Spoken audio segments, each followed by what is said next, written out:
Good morning, everybody. Steve Fletcher with a trumpet for my people. Today's May 2nd, 2022. I hope everyone is doing well today. I pray you guys are all blessed. Thank you all for the birthday wishes. I had a wonderful weekend and wonderful day off with my wife, and now we're back to see what the Lord has for us next.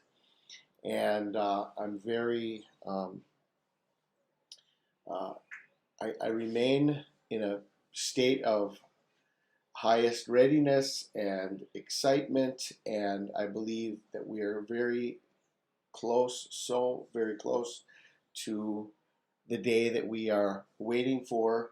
I don't see any ongoing delays or lengthy delays. I think we're right here at the door, and I think it's still closer than anyone can imagine.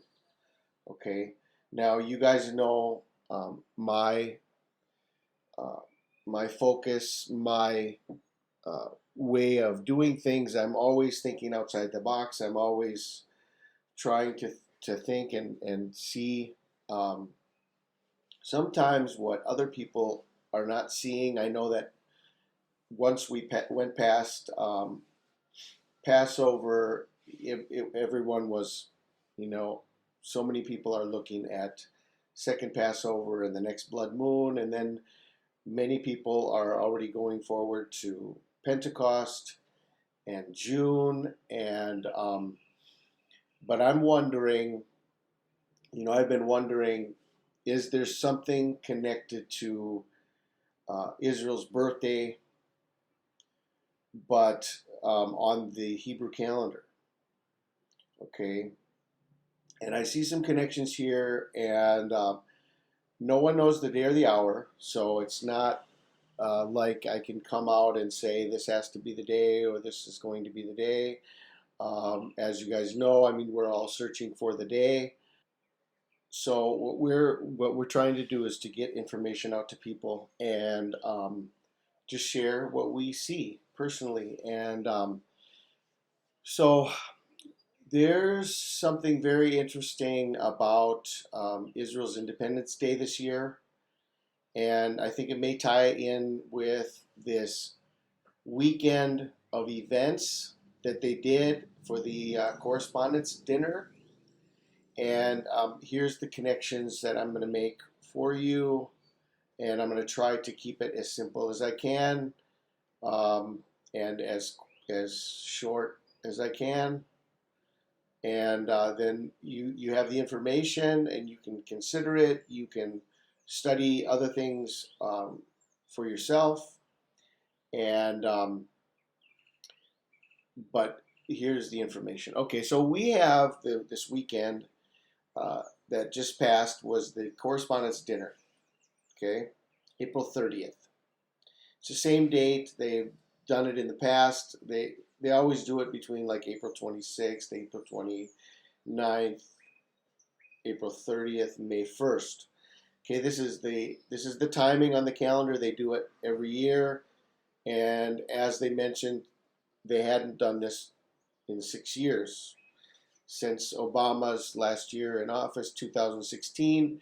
They had not done another uh, correspondence dinner. Well, this year they have this headline that came out: White House Correspondents' Dinner Weekend returns with a flood of events. Okay. Then they have the main speaker is Trevor Noah. Okay. Trevor Noah. Now, I'm not going to go into a lot of the details about Trevor Noah, but if you put in to Google search Trevor Noah flood, there's actually a lot of connections to Trevor Noah, and there's a lot of articles that come up having to do with flooding in New York, having to do with an ark, having to do with a lot of different things that have happened over time that somehow Trevor Noah's been connected a lot to flooding events. Okay, so beyond the fact that He was the speaker, and they're returning with a flood of events, and his name is Noah. Okay, could this somehow be a 7-day warning of Noah? Okay, a 7-day warning of Noah. Well, let's take a look now at the information about the new moon of Israel. Okay, now here's an interesting detail, that there's no discrepancy at all on any of the calendars, either Hebrew or Torah. If you have the expected new moon of May 2nd, okay, the Israel-based observation new moon of May 2nd, which is expected tonight, almost now, we're coming up upon the sighting of the new moon in Israel. I'm in at 8 a.m. Central Time, but it's 4 o'clock in the afternoon. So in a few hours in Israel, they're going to be seeing their new moon. Well, this is day 1. So you have on the Hebrew calendar, Monday, May 2nd, is the first of Iyar. And then you've got on the Torah calendar also May 2nd is the first of Iyar. Okay? So this is interesting because over the last couple months, there's been different discrepancies, and they've been a day off or 1 day off or 2 days off. Well, this month, right now, everybody's on the same page. Okay, everybody's on the same page exactly where we are. Today is Iyar 1, starting tonight with the new moon. Okay, so you can check that. You can check all of that for yourself. Now, if we go to the Torah calendar and we want to pull up Iyar 5, which is the day of Israel's Independence Day, okay? And I've got some information here on the right-hand side that'll explain this. Okay, so we go. Iyar 5 would be May 6th and 7th.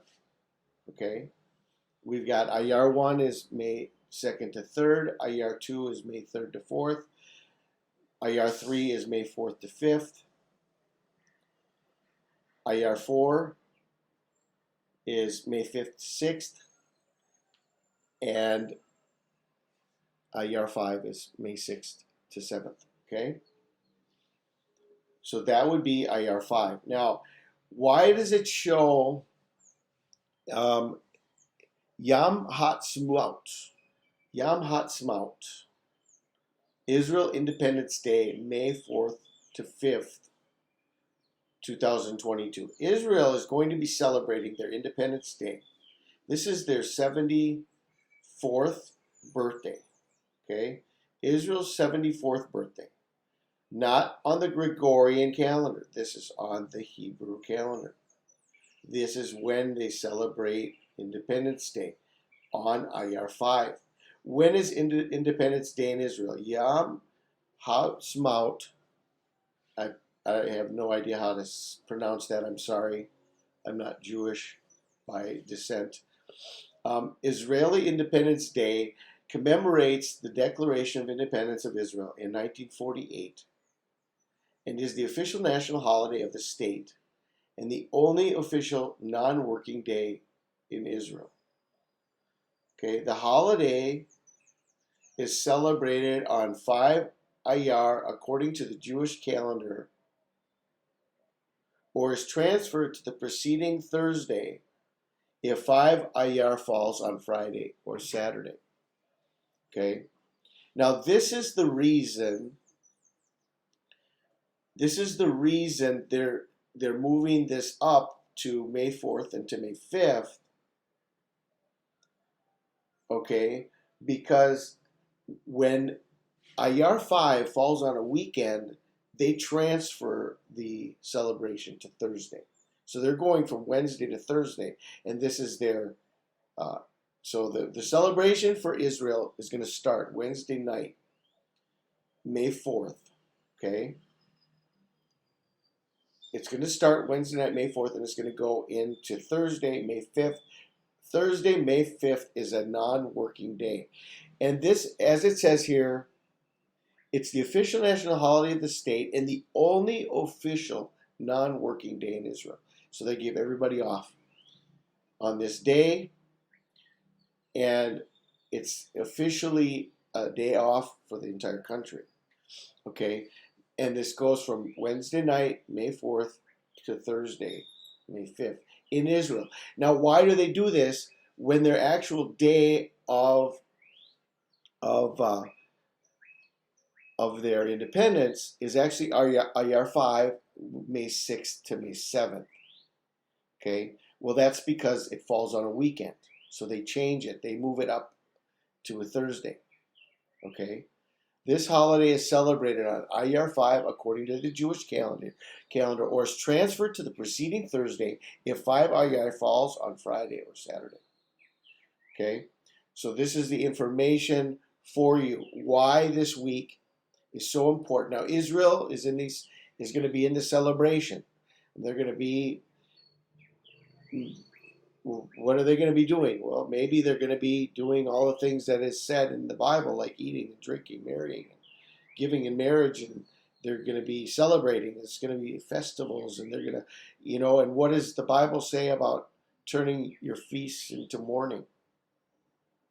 Okay, so this could be an absolute day where they could catch Israel off by surprise and do a surprise attack, and Israel could be totally blindsided by this, because they're not expecting anything over this next week.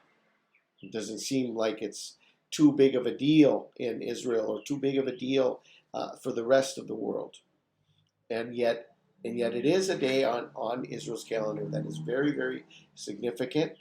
The whole prophecy of Jesus has to do with the rebirth of Israel. It has to do with the fig tree generation. This generation shall not pass. And this is, for those who are still expecting a 7-year tribulation, the 74th birthday is kind of like the cutoff. If you go past the 74th birthday, then you go past the 80 years. Okay? So I know a lot of people are looking at May 14th and May 15th as this cutoff, but on the Hebrew calendar, the cutoff is not May 14th and 15th. It's May 6th and May 7th. And according to their celebration, it would be May 4th and May 5th. So I think that there's reason to say we should be watching. We should continue to stay watchful through this week, and May 4th, which is when their celebration begins, through May 7th, okay, I think that would be wise for us to remain vigilant for a possible attack on Israel, and quite possibly also the rapture of the church. We are waiting for the rapture of the church. Now, could this be connected to a 7-day warning from April 30th when they had a flood of events coming? There's a return with a flood of events. Trevor Noah was the speaker, April 30th, and then they have a 7-day warning to Israel's Independence Day. For yet 7 days I will cause it to rain upon the earth 40 days and 40 nights, and every living substance that I have made will I destroy from off the face of the earth. Just as it was in the days of Noah, so also will it be in the days of the Son of Man. People were eating, drinking, marrying, and being given in marriage up to the day Noah entered the ark. Okay? So the day Noah entered the ark, 7 days previous, right? Noah enters the ark 7 days previous. Well, what were they doing? They had this big, huge gala dinner the whole weekend. Okay, so it was a huge weekend, a flood of events. All right, and what were they doing? They were eating, drinking, and partying. It's a nerd prom. Okay, all of these things that were happening, and they called it a flood of events. Okay, do they know what is coming? Is this a programming of things to come connected to Trevor Noah? Okay, so for yet 7 days I will cause it to rain upon the earth 40 days and 40 nights. Every living substance that I have made will I destroy from off the face of the earth. Just as it was in the days of Noah, so also will it be in the days of the Son of Man. People were eating, drinking, marrying, and giving in marriage up to the day Noah entered the ark. Then the flood came and destroyed them all. Okay, so I think there's reason to not necessarily right now to be expectant that things could happen this week, but I think that if we search out um, where we are, what is really happening, we stay close to all of the actual news of how close World War III is, how close that pushing of the button is to nuclear war. I mean, the threats are so close. I mean, we came up to this last weekend, and the threats were right there. That even see, and this may even tie in with this May 9th deadline of Russia. You know, Russia's May Day is May 9th, and they were talking about they may declare war within the next 2 days, and that pointed to May Day on our calendar. But then they have their own May Day on May 9th, and there's like a limit. There's a time limit they're putting on when they may declare World War III. Okay, and obviously World War III, any type of declaration is going to go right alongside of of definitive action. So we have all of these details anywhere from May 4th, May 5th, May 6th, May 7th, and then through the weekend up through next Monday, May 9th. Huge reasons to remain vigilant. So that's what I wanted to share with you. I don't want to be any longer right now, and I will continue to search out these things. But here is the details. You have the details about why this may be a 7-day warning, how it's connected to the Hebrew calendar, true Independence Day in Israel, May 6th and 7th, which they're celebrating Wednesday to Thursday, May 4th and May 5th of 2022. Have a wonderful day. This is Steve Fletcher with a trumpet for my people, the sign of his coming revealed.